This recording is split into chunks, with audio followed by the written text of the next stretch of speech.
ये बीमारी जो न्यूट्रिशनल, जो अपने खान पान के कारण जो बीमारी होती है उसके बारे में है ना। तो ये जो और जो अपनी ये सब बीमारियां मेनली जो अपन ऐसे रखते हैं ना जब बकरी को, सभी हैं फार्मर्स, अभी सब रख रहे हैं क्या कि शुरू करने वाले हैं? हाँ, कुछ रखे हैं। अच्छा, तो कभी कोई ऐसी कुछ हुआ है सामने? हाँ, एनीमिक होती है वो तो ठीक है। और जैसे एक बीमारी सुने होंगे एंटेरोटॉक्सीमिया, ये नाम सुने होंगे। हाँ, एंटेरोटॉक्सीमिया, या इसको और कहते हैं over eating disease. Over eating मतलब ज़्यादा खिला दें अगर, है ना, तो उससे ये बीमारी होती है ओवर ईटिंग डिजीज़। या पल्पी किडनी, इसमें जो किडनी है जानवर का वो कैसा हो जाता है, बहुत पल्पी मतलब बहुत सॉफ्ट सा हो जाएगा, है ना। तो ये जो बीमारी है, ये जैसे बताया ना आपका फीड रिलेटेड डिजीज़ है ना। ये हो रही है, वैसे एक बैक्टीरिया है इसमें, लेकिन मेनली क्यों हो रही है ये बीमारी? उसके आहार के कारण। हाँ, और इसमें जो एजेंट है मतलब किसके कारण होती है बीमारी, एक ऑर्गेनिज्म है क्लोस्ट्रीडियम परफ्रिंजिस उसका नाम है ना। उसके कई टाइप हैं, A, B, C, D। तो C और D ये दो मेनली इस बीमारी को कॉज करते हैं। ये बीमारी कब होती है? जैसे जब जानवर को हम ज़्यादा, कभी कभी रहता है ना कि बचा हुआ खाना है बहुत, जो कार्बोहाइड्रेट, आप लोग पढ़े होंगे अभी कि कार्बोहाइड्रेट रिच फीड क्या है ना, जो अनाज होता है उसमें ज़्यादा कार्बोहाइड्रेट है ना। तो कभी आप दाना ज़्यादा खिला दिए तो वो कार्बोहाइड्रेट के कारण क्या होता है, ये जो अपने आंत का आप जानते हैं कि वो क्या होना चाहिए, उसमें एक उसमें मूवमेंट होता रहता है ना, जिसके कारण खाना आगे बढ़ता है ना। जुगाली नहीं, जैसे खाना उसके पेरिस्टाल्टिक मूवमेंट होता है, उसके कारण खाना उसका आगे बढ़ता है, तो वो बंद हो जाता है।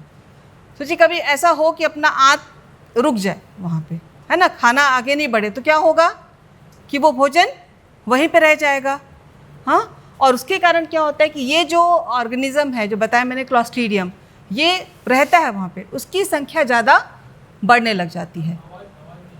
आवाज़ नहीं आ रही है? ठीक है। तो ये जो जब हम ज़्यादा कार्बोहाइड्रेट डाइट देते हैं, या फिर छोटे जो हैं बच्चे उनको ज़्यादा दूध देते हैं, अगर ज़्यादा उनको आपने दूध पिला दिया तो उस केस में ये बीमारी होती है। तो ये जो बैक्टीरिया है जो बताया, कौन सा बैक्टीरिया? क्लोस्ट्रीडियम। तो इसकी संख्या तेज़ी से बढ़ने लगती है, और ये बैक्टीरिया क्या करता है, टॉक्सिन प्रोड्यूस करता है शरीर में। उसके टॉक्सिन जाने ना, मतलब विष एक है, वो प्रोड्यूस होता है, और उसके कारण फिर जानवर की जान भी चली जाती है ना। तो इसमें जो है जैसे बताया कि उसका वो स्टेसिस मतलब उसका आंत में उसका मूवमेंट रुक जाता है, और उसके कारण जो ये टॉक्सिन प्रोड्यूस हो रहे हैं, तो ऐसे टॉक्सिन अगर वो मूवमेंट होता रहता तो क्या होता, वो शरीर से बाहर निकल जाता। लेकिन क्या हो रहा है, वो मूवमेंट रुक गया है, तो वो टॉक्सिन शरीर में उसके अवशोषित हो जाता है, और फिर उसको ये बीमारी हो जाती है ना। तो ये किसको किसको, एक छोटे मेमने को भी बताया कि ज़्यादा दूध देते हैं तब भी ये बीमारी होती है, और जो ग्रोइंग जो किड्स हैं, अपने को लगता है कि ज़्यादा दाना देंगे तो क्या होगा, उसकी बढ़वार ज़्यादा होगी, लेकिन ये सोच नहीं होनी चाहिए, है ना। उसकी जितनी है आवश्यकता हम उतना ही दें। कहा ना ओवर ईटिंग डिजीज़, कि अगर आप उसको ज़्यादा खिला रहे हैं तब ये बीमारी हो जाती है।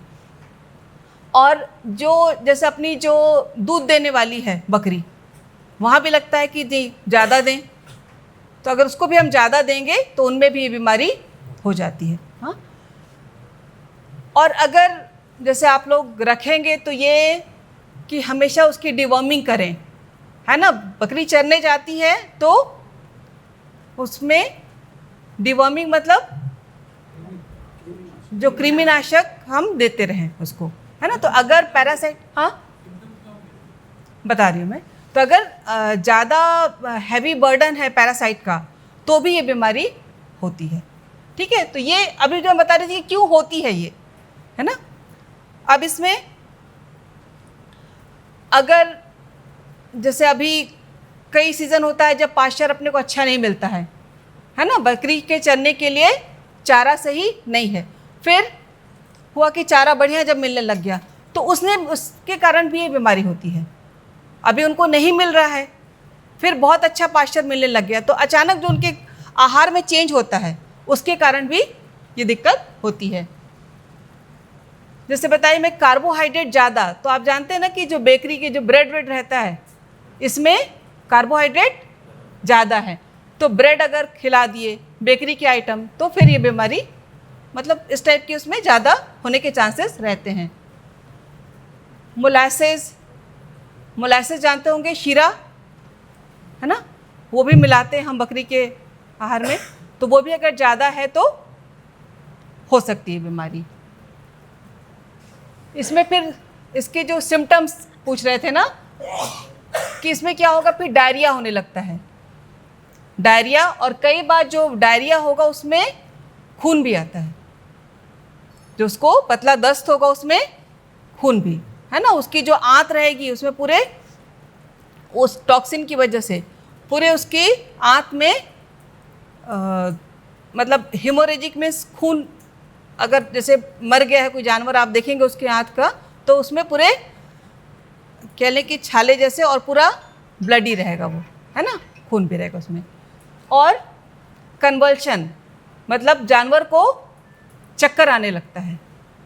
हाँ, आप खुद देखोगे कि जैसे वो टॉक्सिन हो रहा है तो फिर वो बेचैन सा होने लगेगा और अचानक उसकी डेथ हो जाती है ना, कन्वल्शन होता है, चक्कर आएंगे और डेथ हो जाती है। तो इसका बचाव के लिए है, कहते हैं ना कि प्रिवेंशन, हम इलाज में चाहे उससे पहले हमको क्या करना चाहिए, प्रिवेंशन, कि ये बीमारी ना हो। तो हमको कभी भी उनको अवॉइड करें कि ज़्यादा कार्बोहाइड्रेट वाली डाइट नहीं देंगे, है ना, जैसे जो कार्बोहाइड्रेट ज़्यादा मतलब दाना अपन खिलाएंगे वो नहीं देंगे। अगर जानवर को देना भी है तो ये नहीं कि एक ही बार में दे दें, जैसे जो अपनी दूध देने वाली है जो बकरी है ना, तो उसको थोड़ा सा अपन देते हैं 400 ग्राम तक देते ही हैं, है ना, 400 450 ग्राम, तो वो एक ही बार में नहीं दे देंगे, उसको आप 2-3 बार में दे दें। तो एक ही बार में ज़्यादा दाना नहीं देंगे तो उससे फिर ये होने की संभावना नहीं रहेगी, है ना। कभी भी गोट में है चाहे कैटल में भी जिनको हमको ज़्यादा दाना देना रहता है तो ऐसा नहीं कि एक ही बार में आप दें उसको, जैसे यहाँ पे तो आप 2 बार 3 बार दे दें उसको। अगर आहार में कुछ चेंज हो रहा है, ये तो न्यूट्रिशन का एक प्रिंसिपल भी है, हाँ, कि अगर जैसे एक सीज़न है आपको कुछ मिल रहा है अभी, फिर हुआ कि दूसरे टाइप का अपने को फीड मिलने लग गया, तो उसमें क्या, अगर आपको चेंज करना है आहार में तो वो ग्रेजुअल होना चाहिए। ऐसा नहीं कि आज एक टाइप का दिए दूसरे दिन दूसरा, तो जानवर नहीं खाएगा, है ना। तो ये भी जो अगर सडन चेंज अचानक से चेंज नहीं करना, वो धीरे धीरे करेंगे, है ना।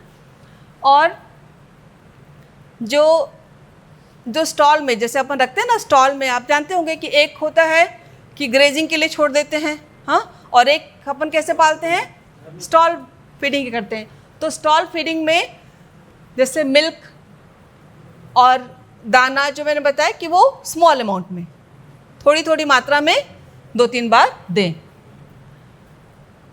एक और है जैसे एनर्जी के लिए एक देते अपन सूरजमुखी का जो बीज, वो हम दे सकते हैं कि वो एक अच्छा सोर्स है एनर्जी का, है ना, सूरजमुखी का जो बीज है। और इसका जो बचाव का है मेनली वैक्सीनेशन, टीकाकरण, इसका टीका लगता है, लगवाते हैं जो लोग रखे हैं, है ना। हाँ,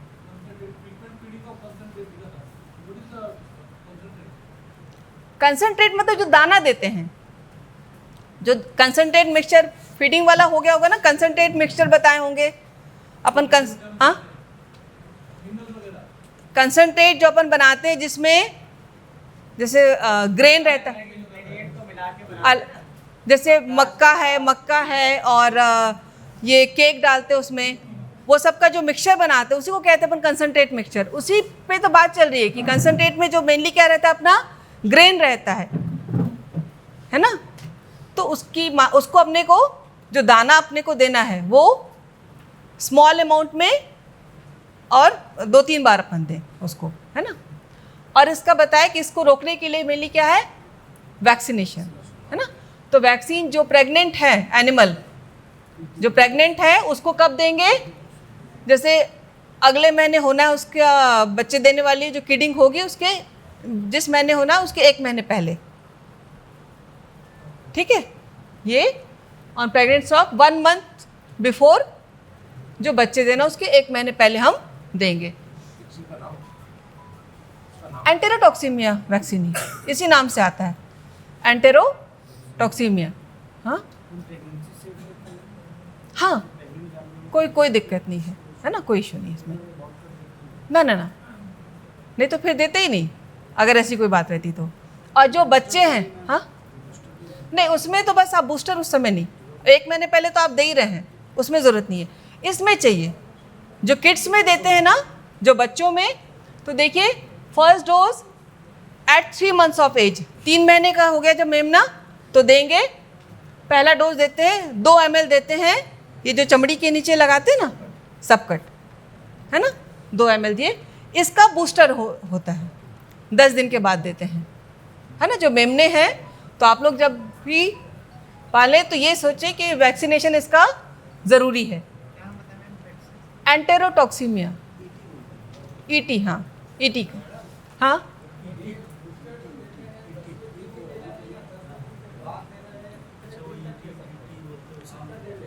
आफ्टर 10 days एट, नहीं एक ही बार फिर,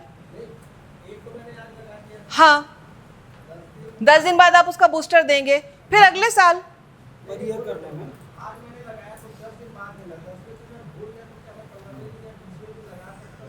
आप लगा सकते हैं, ऐसा कुछ नहीं कि भूल गए तो फिर बिल्कुल उसको छोड़ देंगे, है ना, वो लगा सकते हैं। लेकिन एक रहता है ना कि जब हम वैक्सीन देते हैं तो उसका शेड्यूल में लगाएंगे तो उसका जो कभी भी अपन वैक्सीन लगाते हैं ना तो उसकी जो मात्रा रहती है वो फिर आप बूस्टर देंगे तो वो मेंटेन रहेगी। आप जितना लेट करते जाएंगे तो उसका कंसंट्रेशन बॉडी में कम होता जाएगा, ये कह लें, है ना। तो ऐसा नहीं कि अगर आप 10 दिन में भूल गए तो नहीं लगाना है, लगाना है आपको, है ना, ठीक है। तो ये इस बीमारी के बारे में क्लियर है ना। हाँ वैक्सीनेशन वाला आपका होगा, मैं इसके लिए बता रही हूँ, मेरा जो टॉपिक है न्यूट्रिशनल। अभी आपको पूरा मेडिसिन वाले जो रहेंगे ना वो बैक्टीरियल डिजीज में कौन कौन से में होगा तो ये पूरा बताएंगे, ठीक है, सब वो बताएंगे। अभी हमारा जो टॉपिक है न्यूट्रिशन से रिलेटेड, जो पोषण से रिलेटेड जो प्रॉब्लम हो रही है मैं उसके बारे में बताऊंगी आप लोगों को, ठीक है। तो ये क्लियर है इस पे, हाँ किसी को, हाँ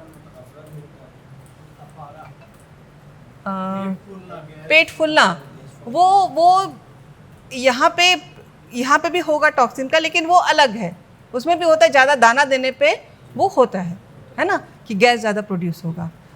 या फिर इस टाइप का जैसे बरसीम जब होता रहता है, बरसीम ज़्यादा खा ले तो भी होता है उसमें, है ना। जैसे इसमें भी बताया ना कि डायरिया होते हैं, वहाँ पे भी होने लगेगा। तो ये है कि जो ज़्यादा गैस प्रोड्यूस करने वाले हैं ना उस पर, और दाना भी ज़्यादा खिलाने से होता है ना, इस पे है।